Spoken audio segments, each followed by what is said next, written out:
in time.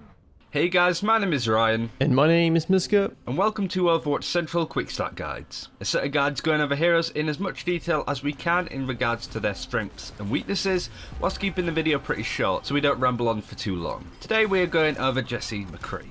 McCree is a high damage offense hero with burst damage capabilities. His weapon is the Peacemaker, a revolver that mainly is effective at short to medium range. A normal left click will fire the weapon normally, dealing 70 damage per bullet, with damage fall off at long range. There's also an alternative fire. Right click to fan the hammer, which empties the gun of bullets very quickly. The spread is a lot wider for this mode though, and is best used at close range. McCree can also combat roll in any direction. This roll also reloads McCree's revolver. His final skill is his flashbang, which can be thrown for a close range 0.25 second stun. Deadeye is McCree's ultimate ability, which allows McCree to lock onto enemies in his line of sight. When the red skull appears over your targets, you can left click to quickly eliminate them. During the ultimate, you move around very slowly. McCree's strengths lie with his incredible damage output and anti-flanking features. Stunning quick heroes at close range to then finish them off with a flashbang fan the hammer combo are the very basics of playing an effective McCree. On top of this, the stun can also be used to cancel enemy ultimates such as Reaper's Death Blossom. He is excellent at controlling the flanks and can turn around a fight using his Deadeye ultimate.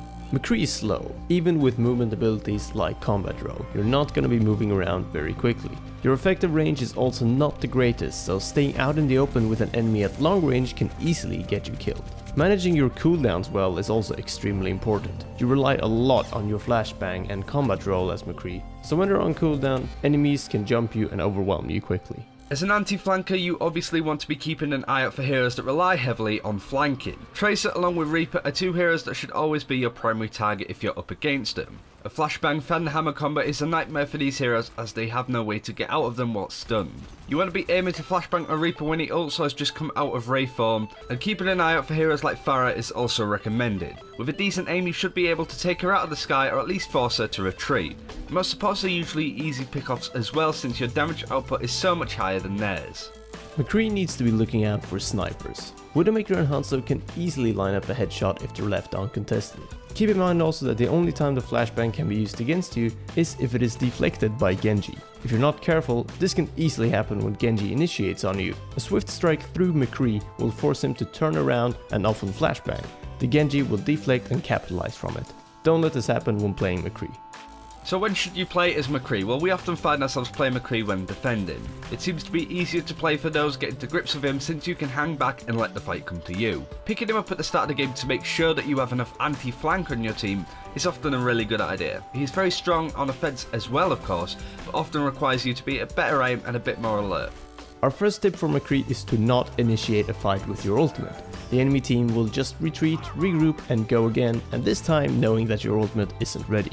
Timing is everything, so wait for a good moment and maybe even move around the enemy to a spot in which they won't expect you. The combat roll can be used in a few different ways. Apart from being a quick reload for increased burst damage, it can also be used to jump someone as well as escape from a fight. If you need to get out, don't hesitate to flashbang and roll backwards. If you have allies around you, they should be able to take advantage of this and save you. McCree is one of the hardest heroes to get used to, because like Zenyatta, his game relies heavily on positioning. Keeping close to walls when moving around can do two things for you. It can protect you from snipers like Widowmaker, as well as be used as cover for when an enemy hero comes around the corner. If they're not expecting you and you have your flashbang ready, you can take them out pretty quickly. You won't have the element of surprise, nor any escapes if you're spotted alone in no man's land. And that's it for this time. Thank you very much for watching. Just as a quick update, we are postponing our map guides until after the quick start guides are done and the game has been launched. This is for several reasons. One, the guides take a lot of time to do. Second, a lot of the information that we give in these guides are set to change with some of the patches. A lot of the maps have been altered, a lot of the heroes have been altered, so a lot of our information tends to change. And finally, a lot of patches go out on Wednesdays, so there's still a lot of content coming out that we want to cover first, so we want to prioritise that before we do guides. Be sure to subscribe so you don't miss any of the content as it comes out. Thank you very much for watching again, and until next time, take care and we will see you then.